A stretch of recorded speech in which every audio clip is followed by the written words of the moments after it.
안녕하세요. 저는 내일새싹학교 자랑도우미 산호입니다. 네, 안녕하세요. 저는 시우라고 합니다.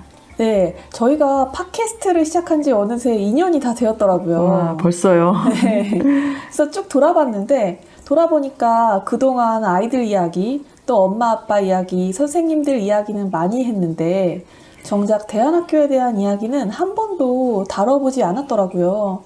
그래서 오늘은 대안학교를 좀 속속들이 파헤쳐보는 시간을 가져볼까 합니다. 네, 좋은 시간 가지셨네요. 엄마들이 좀 낯설어 하시더라고요. 그쵸? 네. 네. 그래서 시우 선생님께서는 내일새싹학교 창립 멤버이시잖아요. 네, 맞습니다. 네, 내일새싹학교가 생겨난 전후로 많은 대안학교들이 생긴 것으로 아는데 대안학교는 어떤 배경에서 태어났었나요? 대안학교는 이제 먼 옛날로 좀 거슬러 가자면은 야학이 있었어요. 근데 이제 그 야학은 지금 징검다리라는 형태로 그 명맥을 사실은 유지를 하고 있고요. 네. 그 전에는 한 번쯤은 이제 들어봄직할 텐데 풀무학교나 간디학교나 이런 이제 고등과정 아이들을 위한 학교가 있었죠. 그 되게 유명한 학교. 네, 맞아요. 네. 네. 근데 이제 우리 같은 초등학교 과정이 태어난 데는 배경이 있어요. 네. 그 이제 공동육아에서 이제 그 뿌리를 찾아볼 수가 있는데요. 네. 요즘도 보면 무슨 X세대, Y세대 뭐 하듯이 90년대에 소위 이렇게 386 세대라는 게 있었어요. 네. 그러니까 30대, 80학번, 60년대생들은 이제 가리키는 말인데, 그 사람들은 민주화 운동의 정점에 있을 때 학교를 다녔던 사람들이거든요. 그래서 아주 자연스럽게 반골 기질이 있었고요. 의식도 그 당시 정치 상황에 순응하지 않고 네. 적극적으로 뭔가를 이렇게 행해보는 진보적인 성향이 되게 강했던 사람들이에요. 네, 그래서 이 사람들이 90년대 들어서 이제 결혼하고 자신들의 아이들이 이제 하나둘 생겨나면서 공교육권에 보내고 싶지 않은 생각 때문에 좀 더 다른 방법들을 생각을 한 거죠. 네, 그래서 아마도 공동육아가 탄생하게 된 듯해요. 제가 사실 정확한 배경은 잘 모르지만 흐름이 그랬었거든요. 공동육아라는 게 딱 단어에서 공동으로 육아를 한다? 뭐 이런 건가요? 맞아요. 공동으로 육아를 하는 거죠. 모든 엄마 아빠들이. 근데 사실 이 당시에 아빠들이 육아에 참여하는 게 그렇게 흔한 일은 아니었었거든요. 그랬겠네요. 네네. 근데 이제 공동육아라는 이름으로 이렇게 모이면서 엄마 아빠가 다 육아에 참여를 하고 어쨌든 공동육아라는 공동체를 운영하는데 그 운영 방식도 굉장히 민주적이고요.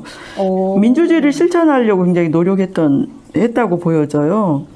그래서 이 386 세대는 그러니까 민주화, 평등 이런 게 이제 삶의 화두였던 사람이니까 운영에 있어서도 그런 것들이 많이 반영되었다고 보여지더라고요. 그래서 많이 토론하고 거의 날밤을 새서 회의하고 이런 모습들을 좀 많이 봤어요. 그러니까 사실 엄청 옛날에는 막 마을에서 뭐 옆집에서 아이 봐주고 이런 것이 있었잖아요. 맞아요. 그런 걸 좀 되살렸다는 것도 있죠. 그런 측면도 있어요. 네. 그런 것에다가 더해서 민주 평등 의식을 가진 사람들이 이제 좀 더 교육적으로 아이를 기르려는 노력을 했겠네요. 네, 그렇죠. 근데 그럼 육아니까 어쨌든 유치원생 이 정도의 어린 아이들일 텐데 또 초등학교 갈 때 되면 아이들 발달장애상 되게 달라지잖아요. 맞아요. 이제 그때부터 다시 이제 고민이 시작되었고, 그래서 이제 아이들이 크니까 뭐 자연스럽게 학교 만들 생각을 하게 되었겠죠.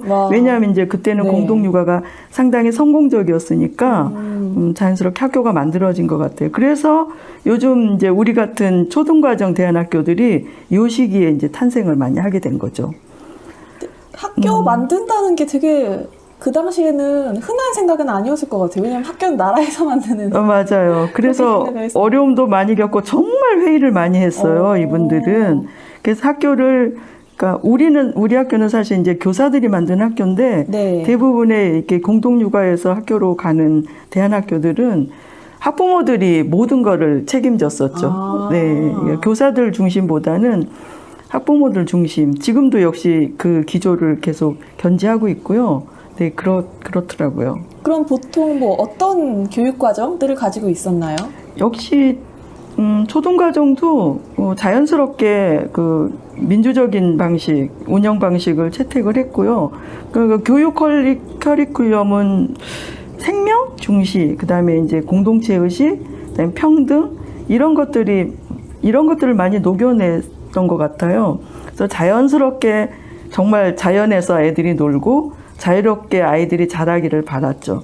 이런 이제 교육 환경 속에서 아이들이 굉장히 밝은 아이들로 성장을 했어요. 그래서 뭐 영어는 네가 커서 필요하면 배워라 뭐 이런 기조였었죠. 네, 그러니까 사회적인 흐름에서 대안학교가 생겼다면 네네. 우리나라뿐만 아니라 다른 나라도 그렇지 않을까 하는 지금 의문도 드는데요. 외국에서는 맞아요. 어때요? 네. 네, 맞아요. 그렇죠. 우리나라는 그래도 좀 늦은 편이고요. 아, 정말요? 네네네. 세계적으로 유명한 아주 그 대안학교가 있는데 영국에 있어요. 딱 올해로 100년이 된 학교인데 썸머힐이라고 들어보셨죠? 엄청 유명하죠. 맞아요. 대안학교 하는 사람들은 안 들어봤을 수가 없을 것 같아요. 맞아요. 뭐 한때는 이 학교가 뭐 관광 코스에 들어갈 정도로 사람들이 많이, 그러니까 대안 교육에 관심이 없는 사람도 그쵸. 예, 한 번쯤은 가봤던 학교이기도 한데요. 네. 그 되게 유명한 동화 작가 존 버닝햄이라는 작가가 있어요. 지각대장 존 맞아요, 네. 맞아요. 이 작가가 이제 썸머힐 출신이거든요. 예, 그러면 좀 더 주목을 받게 되었죠. 예, 지금은 사실 이 학교의 존재를 모르는 사람도 많지만 어쨌든 80년대, 90년대는 언론에서 굉장히 새로운 그 학교의 규율이나 이런 것 때문에 주목을 많이 받았어요. 왜요? 그러니까 영국이라는 나라가 신사의 나라이긴 하지만 좀 틀에 박힌 그런 규율이 좀 엄격하지 않나요? 신사의 나라면 그럴 수밖에 없을 것 같아요. 네, 맞아요. 신사는. 근데 이 썸머힐은 그런 모든 것들을 다 깨버렸죠. 그래서 아이들이 모든 게 다 자유로웠어요. 그러니까 수업 시간에 들어오든 안 오든 선택을 하든 안 하든. 네네. 제 아는 분이 이 학교를 한번 가셨었는데 그 가셨을 때 한 15, 16살 되는 아이가 정말 실오라기 하나 안 걸치고 홀딱 벗고 수영장에서 수영하는 것을 보고 되게 충격적이셨나 봐요. 진짜 충격적이었겠다. 네네네. 그럴 정도로 완벽하게 자유를 보장했었죠. 네, 그래서 이 아이가 스스로 수업에 들어오기까지를 기다려주는, 그리고 그런 환경을 만들어주는 곳이 이제 썸머힐 학교죠. 그러면 주위에서 마냥 좋은 시선으로만 보진 않았을 것 같아요. 맞아요. 한때는 엄청 지탄을 많이 받아서 썸머힐을 문을 닫은 적도 있었어요. 너무 자유로우니까 사실 용납이 안 되는 거죠. 그렇겠네요. 예, 우리도 한때는 대한교육시설을 마치 무슨 혐오시설인 양 치부된 적도 있긴 하거든요. 근데 이제 영국도 이 썸머힐 학교가 그랬었어요. 안 좋은 시선들이 좀 많았었죠. 또 뭐 썸머힐 학교가 있고 또 하나의 사례만 더 들어주신다면 외국의 사례. 그리고 또 한 축으로는 이제 이것도 우리나라에서는 꽤 알려진 교육인데 발도르프 교육 들어보셨어요? 네, 저는 들어봤어요. 저도 대안학교 와서 들어보게 됐어요.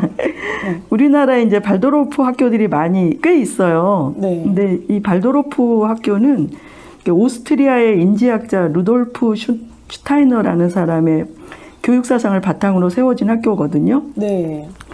근데 90년대, 그러니까 그 대안학교들이 이렇게 초등학교 대안학교들이 생겨나기 시작할 때 이 발도르프 교육에 푹 빠져가지고 독일에 유학을 다녀온 사람들이 꽤 많아요. 그래서 어떤 분은 나는 발도르프 아줌마야 할 정도로 이게 발도르프 교육을 전파를 많이 하신 분들도 있었죠. 근데 그분들이 유치원, 학교를 많이 세웠어요. 근데 발도르프 교육은 자유보다는 신체와 정신, 영혼 이거를 일체화시키는, 그래서 조화로움에 굉장히 중점을 두는 교육사상을 가지고 있어요. 그래서 예술교육이나 신체놀이나 이런 걸 할 때도 늘 그런 신체, 정신, 영혼에 집중할 수 있도록 하는 교육과정을 갖고 있더라고요. 그러니까 두 학교가 되게 다르네요. 많이 다르죠. 썸머힐은 자유, 완전한 자유, 발도르프는 뭐 조화. 그러면 우리나라 대안학교는 어떤 것에 중점을 두었나요? 뭐 좀 학교마다 다르겠지만.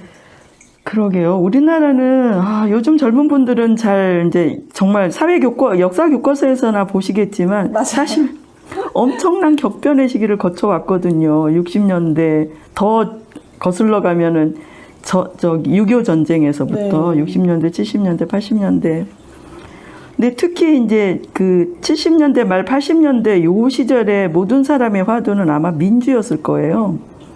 그래서 어떤 특별한 철학이 없는 이제 학교들의 대부분은 민주, 생명, 생태, 평등 이런 것들을 실천하려고 많이 노력을 했죠. 되게 중요한 가치들이네요. 네, 맞아요. 네. 중요하다고 여겼으니까. 네. 뭐 그래서 공동이란 단어를 썼는지는 모르겠지만 어쨌든 민주주의를 굉장히 강조하고 실천했어요. 그게 아마 이 대안학교들의 어떤 근간이 되지 않았을까? 그런 생각이 드네요. 거기에 이제 생명 중시, 네. 생태 이런 것들이 더해지기도 했죠. 그리고 더 중요한 거 평등 이런 것들이 우리나라 대한 학교들의 어떤 철학이라고 할 수도 있겠어요. 그 말씀을 듣다 보면 그 당시 대안교육을 시작하셨던 뭐 선생님이나 학부모님들은 다 그런 걸 이해하고 있을 것 같은데 그럼요. 당연히 그랬죠. 요즘에는 네. 아닐 것 같아요. 어머니들이. 그러니까 특히 시우 선생님께서는 입학 상담을 많이 하시니까 젊은 엄마들을 많이 보시는데 보통 어떻게 생각하세요? 대안학교에 대해? 요즘 어머님들은 대안학교를 잘 모르시더라고요. 대안학교요 그러면 대안학교요 이런 정도 생소해 하세요. 그리고 이제 잘 모르기 때문에 막연히 이렇게 공교육 제도권 학교에 다니지 못하는 아이들이 가는 학교인가 이 정도로 생각하고 심지어 아이들도 그렇게 생각한다는 거죠. 예. 그렇지만 이제 세계적으로 뭐 우리나라도 대안교육의 역사가 길다면 긴 세월인데 그 새로운 교육에 대해 끊임없이 도전하고 실험했던 이제 경험도 가지고 있고 이런 경험들이 공교육에도 영향을 많이 미쳤다고 생각해요. 처음에 이제 그 혁신교육을 주도했던 분들이 다 어디서 배우셨겠어요? 당연히 대안교육 프로그램들이 이제 모델이 되었죠. 그러니까 대안학교로 대표되는 작은 흐름들이 교육의 큰 물줄기에도 영향을 끼친 거네요. 그렇죠. 그런 의미에서는 사회에서 굉장히 중요한 역할을 했네요. 중요하다면 네. 중요한 역할을 한 거죠. 네. 앞으로는 지금까지와 또 다를 것 같은데 이제 미래를 준비하는 교육 측면에서 대안교육이 가진 장점이 있을까요? 전 대안교육이 굉장히 많은 장점을 갖고 있다고 생각해요. 현재에서 바라볼 때요. 대안학교는 일단 작은 학교잖아요. 대부분 다 작죠. 네. 그래서 큰 장점은 저는 이제 한 아이에게 이렇게 집중할 수 있다는 좋은 장점도 있고요. 이렇게 그리고 또 다른 면으로는 변화나 도전, 그리고 새로운 시도를 굉장히 빠르게 결정하고 행동할 수 있는 장점이 있는 것 같아요. 이게 무슨 말이냐면 코로나가 우연하게 발생된 것 같지만 사실 이 코로나 때문에 4차 산업, 그러니까 그 디지털 세상이 4년, 5년 더 빠르게 다가왔다고 해요. 그러니까 코로나 전까지는 3차 산업이었던 거죠. 예, 그런데 코로나 이후는 이제 4차 산업이 주류가 되는 거예요. 근데 사실 우리가 피부로 느끼지는 못하지만 디지털화 세상은 진짜 빠르게 진행되고 있거든요. 오, 진짜요? 네, 네. 근데 메타버스라고 혹시 들어보셨어요? 제가 최근에 코딩 수업 때문에 뭐 여러 가지 자료 찾다가 가상환경 치니까 많이 나오더라고요. 맞아요. 저도 지금 처음 봤어요, 그때. 네, 우리나라 그 기업 중에서도 메타버스를 활용해서 학습을 개발하고 있는 데가 있긴 해요. 네네. 근데 이게 메타버스가 그러니까 추상을 의미하는 메타와 현실 세계를 의미하는 유니버스의 버스의 합성어이죠. 그러니까 가상현실이 되는 거예요. 근데 지금 네이버에 보면 제페토라는 게 있어요. 이게 그 가상현실 그 디지털 세상이거든요. 아, 진짜요? 요즘 10대들이 아주 유튜버에 안 가고 여기에 열광을 한대요. 근데 이게 네이버인데도 우리나라보다는 외국 아이들이 더 많은 거죠. 얼마 전까지 한 1억 명이 이용하고 있다고 들었거든요. 1억 명이요? 굉장히 많은 숫자인 거죠. 진짜 많네요. 그래서 유튜브를 찾아보시면 이 메타버스 브이로그 이런 걸 찾아보시면은 쉽게 이해를 하실 텐데 그 세상에서 자기 아바타를 만들고 아바타가 생활을 하는 거예요. 아바타끼리 만나고 아바타끼리 만나서 공부하고 뭐 거래도 하고 여러 가지가 일어나는 거죠. 근데 이런 것들을 동영상을 찍어서 유튜브에 올리고 그러더라고요. 와, 정말 변화가 빠르군요. 굉장히, 그러니까 엄마 아빠들이 네. 생각하고 있는 것보다 훨씬 더 빠르게 다가오고 있고요. 그래서 여기서 뭐 다 긴 얘기를 할 수는 없지만 이런 점에서 우리 아이들이 살아갈 세상은 이 현실 세계보다는 디지털 세상에서 살아가고 경제 활동을 할 확률이 저는 많을 거라고 더 높을 거라고 생각을 해요. 그런 점에서 보면 우리 학교 코딩 배우잖아요. 그렇죠. 코딩 선생님 왜 가르치셔요? 저는 이제 가장 중요한 게 자기가 상상해보는 것을 구현하는 경험을 하고 또 그럼 여러 가지 시행착오들이 있잖아요. 그 시행착오를 해결해서 구현하는 최종 능력을 기르는 데 좀 초점을 두고 있어요. 그거 굉장히 중요한 거거든요. 사실 디지털 세상에서 필요한 거는 그런 능력인 거예요. 그냥 교과서에 수학 문제 풀어서 답 알고 이런 것도 물론 필요하겠죠. 하지만 중요한 거는 자기가 상상하는 것을 구현해보는 경험이요. 이게 되게 중요하거든요. 그래서 그거를 활용하고 다시 재조직화 해보는 거요. 이런 게 이제 문제 해결 능력으로 연결이 되는 거죠. 저는 이런 것들이 대안학교니까 더 가능하다고 생각이 돼요. 그래서 이제 우리 아이들이 살아갈 세상에 필요한 것들을 이렇게 쏙쏙 골라서 갖추어 줄 수 있는 학교? 이게 이제 앞으로의 진짜 학교의 역할이 아닐까 생각도 드네요. 그러면 이제 마지막 질문인데요. 지금까지 많은 이야기를 나눠봤는데 시우 선생님께서 앞으로의 대안교육에 대해 이런 4차 산업혁명으로 전환하는 그런 시점에서 되게 중요한 역할을 또 해야 되지 않을까 싶은데 기대하는 바가 있으세요? 그러게요. 저는 사실 교육의 다양성이 좀 많이 보장됐으면 좋겠어요. 그러니까 우리가 사실은 행정은 지방자치가 이루어졌잖아요. 근데 이제는 제발 교육자치가 좀 이루어져서 각 지방마다 좀 특색 있는 교육들이 꼽힐 수 있었으면 그래서 교육의 다양성이 꼽히는 시대. 전 이런 걸 생각하면 되게 기분이 좋아지거든요. 진짜 기분이 좋네요. 똑같은 그러세요? 교육을 배우는 게 아니라 다양한 교육. 너희는 어떤 교육하니? 너희 지방은 어떤 교육을 하니? 어떤 시도를 해봤어? 이런 게 재밌네요. 이런 점에서 이제 대안학교들이 좀 유리하다? 이렇게 볼 수 있겠어요. 오늘 말씀 진짜 감사합니다. 저의 경우에는 사실 내일 새싹학교가 첫 대안학교라서 대안학교 자체의 역사나 탄생 배경은 잘 몰랐거든요. 근데 오늘 시간을 통해 저도 많이 배우게 되었습니다. 청취자 여러분들은 어떠셨나요? 대안학교에 대해 그리고 저희 내일 새싹학교에 대해 더 궁금하시면 학교로 전화 주시거나 홈페이지 카페에 글 남겨주셔도 괜찮을 것 같습니다. 그러면 이만 마치겠습니다. 감사합니다. 네, 고맙습니다.